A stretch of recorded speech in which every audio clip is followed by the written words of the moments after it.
one bottle of Coca-Cola straight into our... Already the video has started off bad. The caption is, I learned this Pringles trick in Texas. And I will blame you guys when someone dies. Because why is she getting a Pringles can and she's pouring in Coca-Cola?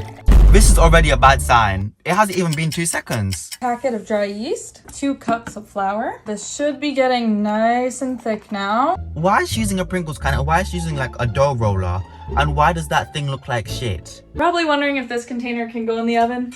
And the answer is I don't know. But we're about to find out. So let's get this in here just like that. The heck is happening here? We're putting it in at 350 for about an hour. I'm not surprised you know why it doesn't go in the oven because you're slow.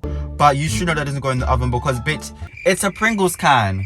When the manufacturer of Pringles were making the cans, I don't think what's on their head is what's gonna happen if someone puts this in the oven. I think the main priority was, you know, I don't know, to retain the flavor and not make it stale or something.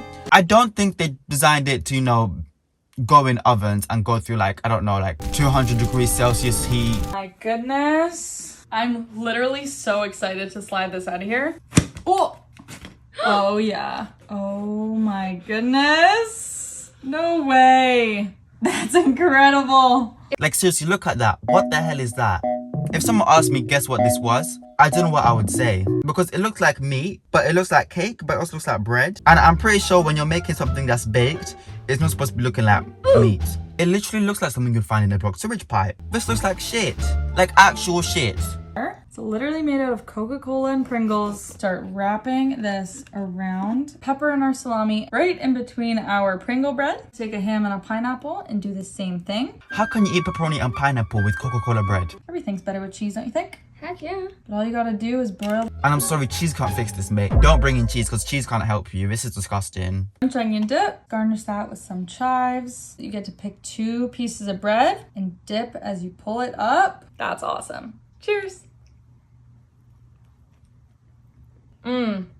That is amazing. Can you see how she took the smallest bite possible of the food? That's how you know the food is disgusting, and I can even see her face. She's absolutely disgusted. She looks like she's about to throw up. So we won't call it a war crime because at least they put in pineapple and some cooked meat. Absolutely horrendous, I'm not sure. We'll put this in... I'm not eating that because at least they put on cheese.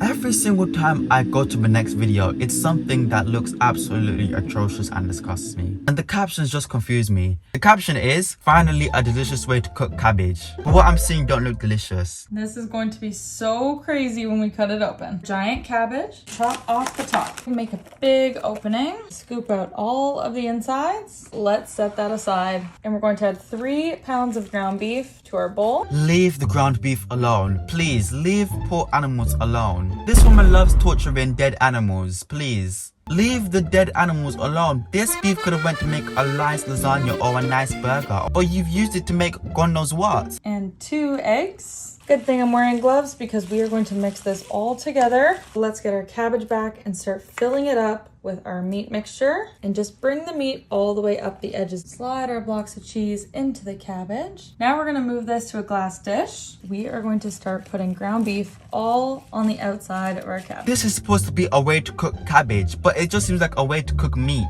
You've already removed the whole inside of the cabbage. Now you want to be putting meat on the outside. I mean, I don't have any beef with this recipe yet.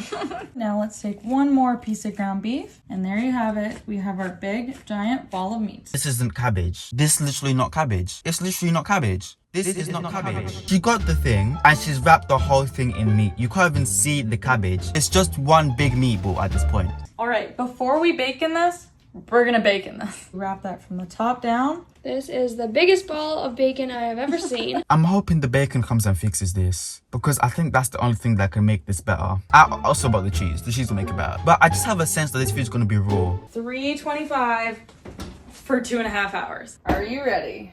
Oh my goodness. Did you forget how huge that was, or was that just me? Could feed a small village. If you were just looking at it, it looks edible. Bacon is crispy. Oh Wow. my goodness. Wait a minute. I told you it's gonna be raw. Why is some of the meat inside red? She cooked bacon and mince. Mince and bacon aren't allowed to be raw. And the cheese just comes out like that. It looks like diarrhea. And we can't forget about our dill sauce. Cheers. That cabbage is perfectly steamed. Oh, no, girl. Jane Brain, I'm sorry.